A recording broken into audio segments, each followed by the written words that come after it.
Welcome to an intercultural learning moment, brought to you by Cultural Advantage. In this video, we look at the issues that can arise when you give feedback using an indirect communication style.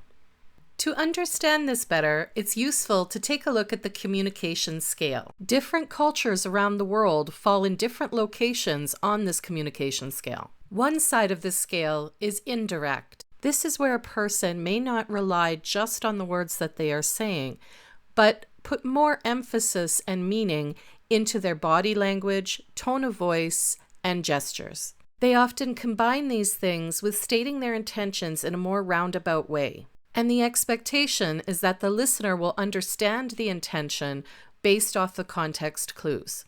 The other side of the scale is direct. Often appearing very blunt, this style involves someone stating their intentions very clearly, and the listener is not expected to understand these intentions based off of context clues. Many countries and cultures outside of North America fall more to the direct side of the communication scale.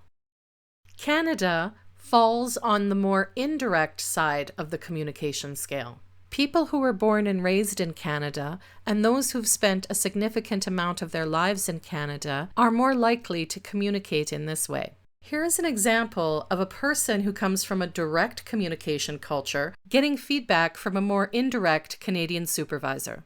This newcomer worker had just begun a job at a restaurant. One of the tasks given to them at the end of the day was to clean the kitchen. Their supervisor came to check on them and found them hard at work cleaning the floor. But the supervisor noticed that the counters had not yet been wiped, which was the normal and preferred order for kitchen cleanup. The supervisor then proceeded to give this worker feedback on their work in a non-direct way. "This looks great. We usually wipe off the counters before cleaning the floors, though."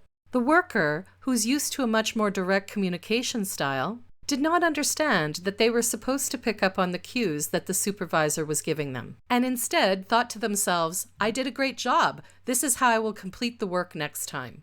And so the next time this worker cleaned the kitchen, they kept the same order in how they did the tasks. This confused the supervisor, who didn't understand why the worker didn't do the tasks in the order that they preferred. To avoid things like this happening in the future, the supervisor adopted a more direct way of giving feedback to the worker. They told them, "Next time, the counter needs to be wiped before you clean the floor." The worker was better able to understand the preferences of their supervisor and keep those in mind for the next time they completed the task. Adjusting their communication style allowed the supervisor to be more successful when delegating responsibilities and tasks, which in turn allowed the company to run more smoothly and successfully. And the worker had a clearer understanding of what their expectations were when they were completing their assigned tasks, which meant less wasted effort and more efficiency.